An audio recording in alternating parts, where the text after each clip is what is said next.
এই ভারতের সংস্কৃতির এত বড় উৎসবের আয়োজন করেছেন সকলের সাথে মিলে, আপনি কেমন ফিল করছেন, কেমন বোধ করছেন?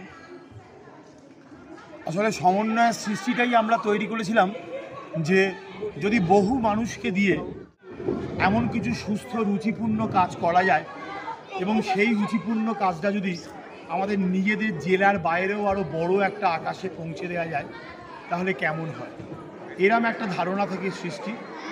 হাওড়া কলকাতার বুকে তো প্রচুর অনুষ্ঠান হয়েছে, তারপরেও বিভিন্ন জেলাতে আমরা অনুষ্ঠান করছি এবং সত্যি কথা বলতে কি দার্জিলিংয়ের অনুষ্ঠানটা করতে গিয়ে আমরা একটুখানি হলেও ভয় পেয়েছিলাম, একটু থমকেই হয়তো গিয়েছিলাম এত দূরে একটা কী হবে। কিন্তু তারপরে যখন দেখলাম যে এত লোকের সহযোগিতা পেলাম, যখন গ্রুপে লিখলাম তখন আমার গ্রুপ থেকে এত লোক বলল আমরা তো আছি, তারপরেই এইটা করলাম। আর আজকের এই মুহূর্তে দাঁড়িয়ে শুধুই কিন্তু বলি যে কি বলবো আর কি, মানে একরাশ মুগ্ধতা আমার কাছে কিন্তু অনুভূতি বলতে এটাই। ভাবতে পারিনি যে অনুষ্ঠানটা এত ভালোভাবে সুস্থভাবে শেষ হয়।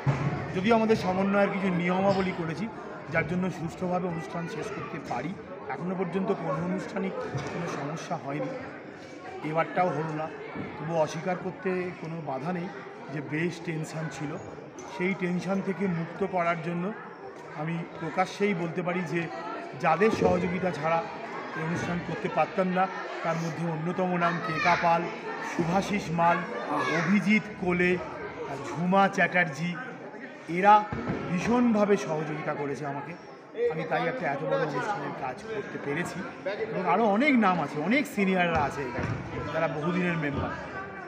আবার আগামী দিনে দেখা যাক, এবার আগামী দিনে আবার যদি কিছু এমন পরিকল্পনা আসে যেখানে এরমভাবে একটা ভালো কিছু পৌঁছে দেওয়া যায়।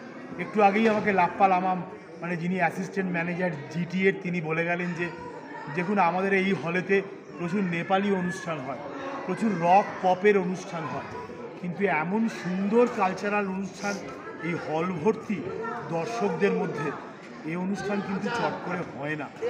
ওনারা ভীষণ খুশি, সে কারণে আমিও খুশি। সকলকে আবারও ধন্যবাদ আর কৃতজ্ঞতা। ধন্যবাদ। 19